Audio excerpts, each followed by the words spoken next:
Pakistan business council का तो आपको मालूम है कि हर 2 साल में हम इलेक्शन करते हैं, सारी क़यादत चेंज करते हैं, और हमने आइन में डाला हुआ है कि बहुत ज़्यादा कंट्रीब्यूशन नहीं होते। तो अभी हम पूरी नई टीम लेके आए हैं, और दुबई के बहुत अच्छे बिजनेसमैन हैं मिस्टर शबीर मर्चेंट, वो उसको लीड कर रहे हैं, और होपफुली ये कि वो बहुत खूबसूरत अंदाज में चलाएंगे। तमाम जो ख्वाहिशें थी मादी की उसको कंटिन्यू करते हुए और बहुत आगे ले जाएंगे। तो पूरी बिजनेस काउंसिल जो है उन्होंने इतना एतबार किया कि वो अनअपोज मुंतखब हुए हैं, और कोई कंट्रोवर्सी, कोई अख्तलाफी बातें नहीं हुई, तो बहुत अच्छी बात है। इसके अलावा नए साल में हम तो बहुत होपफुल हैं। पाकिस्तान गवर्नमेंट की तरफ से इस वक्त बड़ी हौसला अफजा चीज़ें भी हो रही हैं, मार्केटों के सारे इंडिकेटर्स जो हैं वो बहुत अच्छे हैं। आपको शायद इल्म हो या ना हो कि दुबई का इंपोर्ट और एक्सपोर्ट जो पाकिस्तान का ट्रेड वॉल्यूम है वो 30% से ज़्यादा बढ़ा है।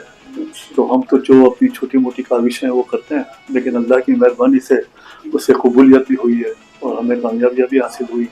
और अभी नई बिजनेस काउंसिल की जो टीम है वो हमारे कॉमर्स सेक्शन और कौंसलेट के मिलके पूरा आज़म रखती है कि इसमें दिन रात काम करके अपनी जदोजहद करेंगे, और हम तो बहुत ही होपफुल है और कोशिश करेंगे इंशाल्लाह कि ये कंटिन्यू स्पीड जारी रहे और पाकिस्तान तरक्की के मनाजिल तय करता रहे।